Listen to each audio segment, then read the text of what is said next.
अस्सलाम वालेकुम ख़वातीन व हज़रात, आज का व्लॉग और मैं हूं आपका होस्ट आफ्ताब इकबाल। आज फरवरी की 5 तारीख़ है और पाकिस्तान में इस वक्त शाम का वक्त। आज का मौजू एक बार फिर बड़ी हद तक ख़ान का ख़त, लेकिन उसके साथ कुछ और इजाफ़ा भी हम करेंगे। और अगर इसका उन्वान दिया जाए तो वो कुछ यूँ होगा कि ख़ान का ख़त और जमहूरियत का अजायब घर। अब एक क्विक रिव्यू इस चीज़ का कि ख़ान का ख़त आया, उससे बड़ी हलचल मची, एक इर्ताश पैदा हुआ और कुछ लोग हैरत ज़दा थे, कुछ लोग शदीद तकलीफ़ का शिकार भी हुए। और कहना तो नहीं चाहिए लेकिन उससे दर्द ज़ेह का गुमान होता था कि इतना अफसोस, इतनी तकलीफ़, एक एगनी थी। इस ख़त के नुकसानात क्या थे, इसके फ़वाइद क्या थे और ये आया क्यों। इंतहाई इख्तिसार के साथ इन 3 चीज़ों पर मैं गुफ्तगू करूँगा।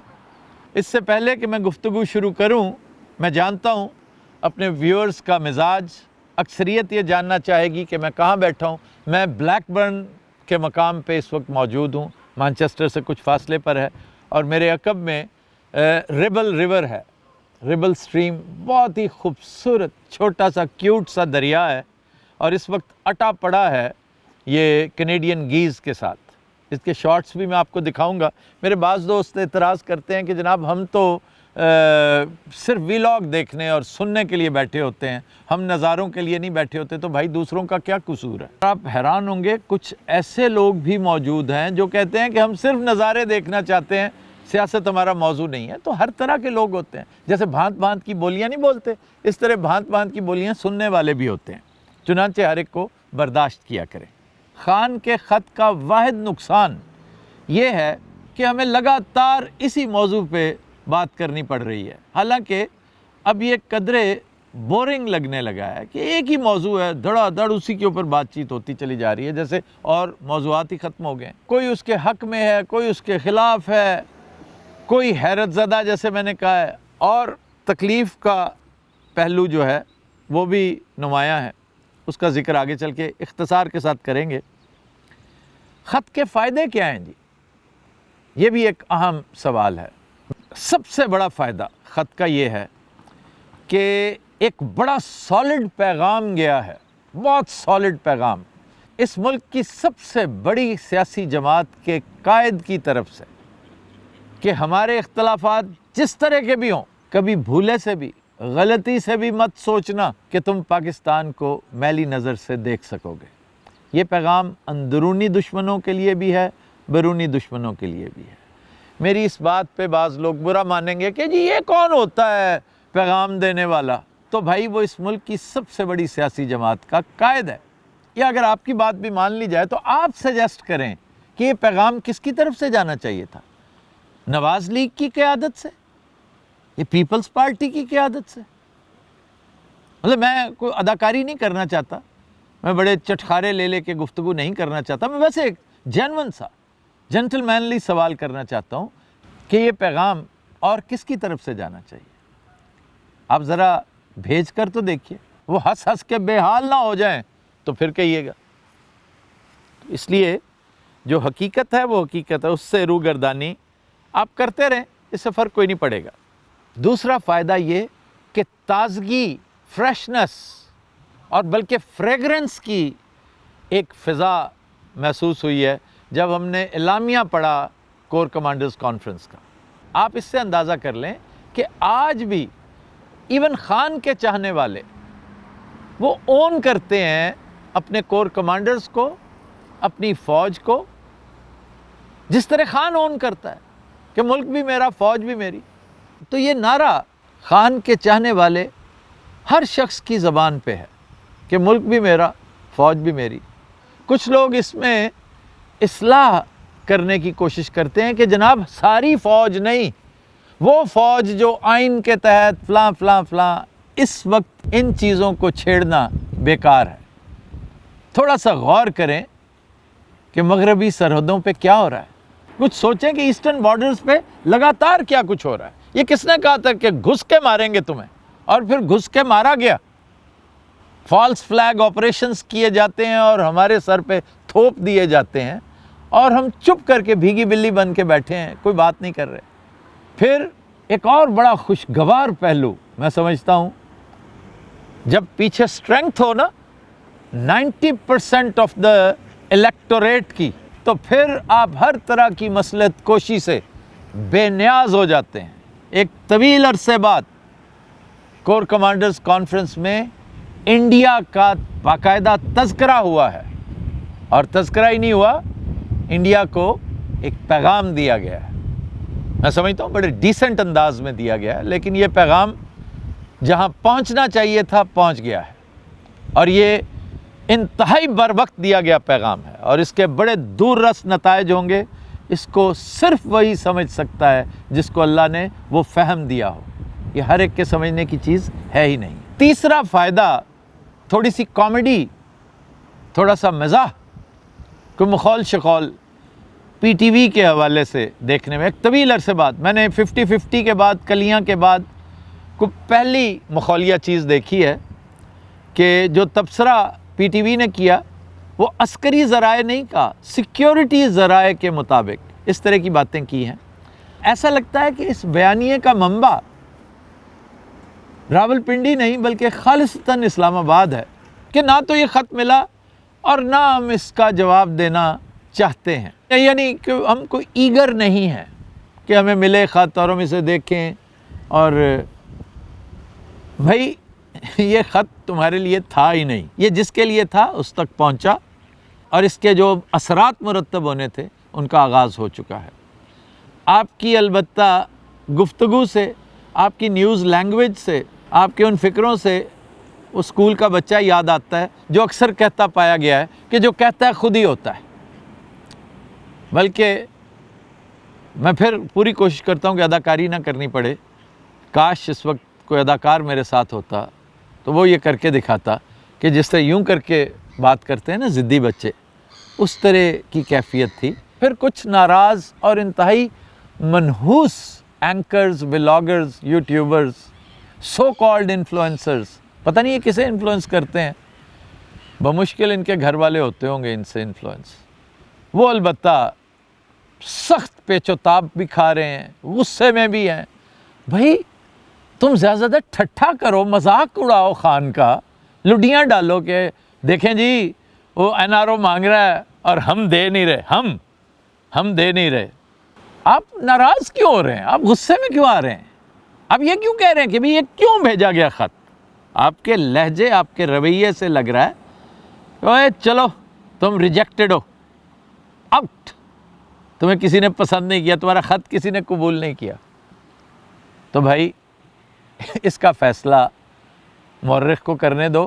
اور یہ وہ تاریخ نہیں ہے جو لمبی دی جاتی ہے, یہ تاریخ عنقریب مرتب ہوگی کہ اس خط کی اہمیت کیا ہے.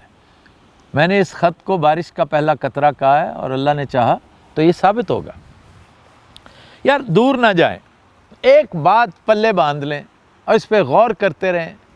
غصہ چڑھے تو پیچ و تاب کھاتے رہیں, سمجھ میں آنے لگے تو حیرت کا اظہار کریں, اس کے فیوز و برکات کا اندازہ ہونے لگے تو شکریہ بھی ادا کر دیں.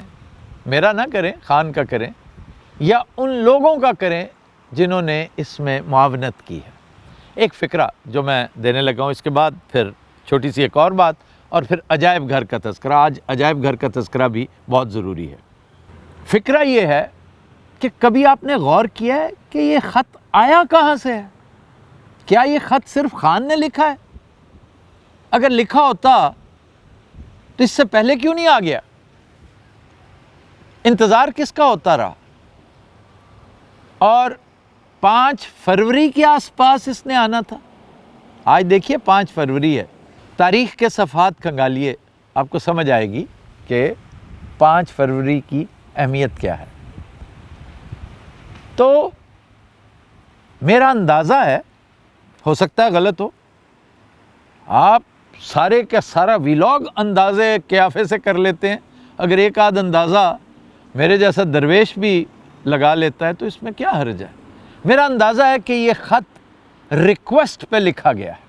یہ ریکویسٹ اس طرف سے آئی जिस तरफ को इस मुल्क से बेपनाह मोहब्बत है, जिस तरफ को इस मुल्क के मसाइल का, मामलात का, असरार व रमूज़ का खूब इदराक है। और ये ख़त उस शख्स ने भेजा जिसे इसका इदराक उनसे भी ज़्यादा है।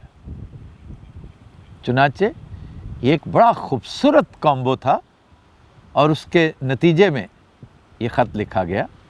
तो इसका कोई नुकसान नहीं है, अगर किसी को नागवार भी गुजरेगा तो इसका नुकसान कुछ नहीं है।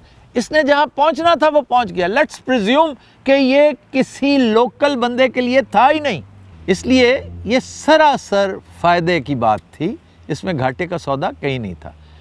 राना साहब ने, राना सनाउल्लाह, कुछ दिनों से मैं देख रहा हूँ बड़ी उम्दा बातें कर रहे थे, लेकिन फिर यकायक उन्होंने अपनी रिवायती गुफ्तगू शुरू कर डाली। वो कहते हैं कि ये तो बगावत पर उकसाने वाली बात है। ऐसा नहीं है मेरे भाई, ऐसा हरगिज़ नहीं है। अगर ऐसा होता तो आर्मी चीफ को एड्रेस ना किया जाता, फिर ये खुला ख़त किसी और के लिए होता। समझने की कोशिश किया करें। आप अच्छे खासे वकील हैं, अच्छे खासे तो पता नहीं है कि नहीं, लेकिन वकील ज़रूर हैं, ये मुझे इल्म है।